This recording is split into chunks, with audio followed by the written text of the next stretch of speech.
In a world that often measures a person's worth by their bank account, their titles, or the clothes they wear, Jesus introduced a revolutionary idea. He didn't just pity the poor from a distance. He walked among them, at a time when poverty was seen by many as a lack of divine favor. Jesus stood up and declared, "Blessed are the poor." He flipped the social pyramid upside down.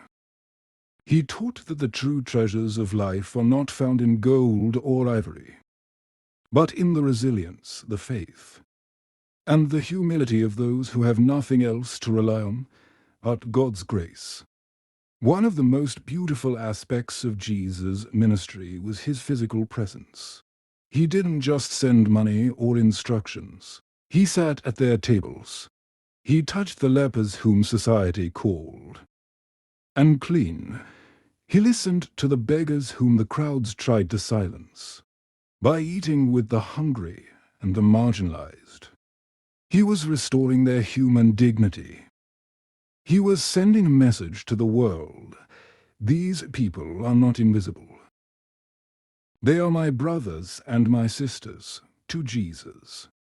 Serving the poor was the ultimate act of social justice. It was about giving a voice back to those the world had silenced. There is a profound story where Jesus watches wealthy people throwing large sums into the temple treasury. Then a poor widow comes and drops into tiny copper coins. To the world, it was nothing. But to Jesus, it was everything. He explained that while the rich gave out of their wealth, she gave out of her poverty. She gave her entire livelihood. This teaches us that the significance of helping the poor isn't about the quantity of the gift, but the depth of the sacrifice.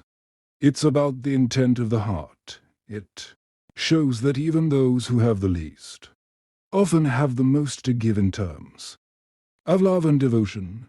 Perhaps his most hauntingly beautiful teaching is found in the idea of the invisible. Christ, he told his followers that on the final day they would be judged by one standard.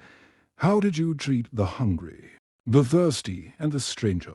When his followers asked, "When did we see you hungry or thirsty?" he replied with words that still echo today, "Whatever you did for the least of these, you did it for me." This changes everything. It means that when you give a meal to a homeless person or comfort someone in distress, you aren't just doing a good deed. You are literally serving the divine. The poor man's face becomes the face of Jesus. Jesus' life was a blueprint for a better society.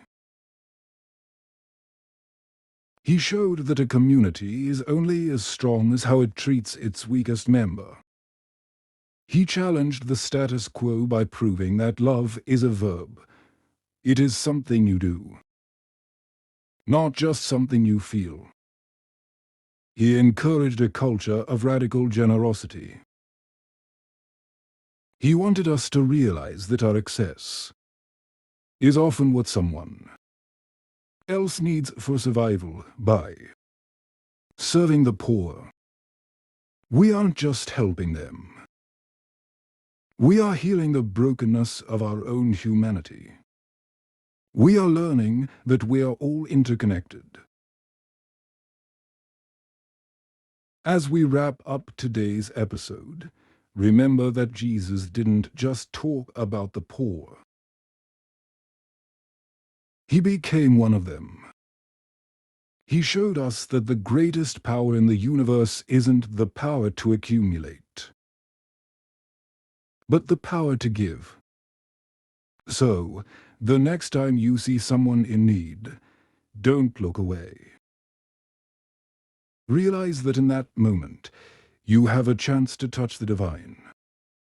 You have a chance to practice the kind of love that can truly change the world.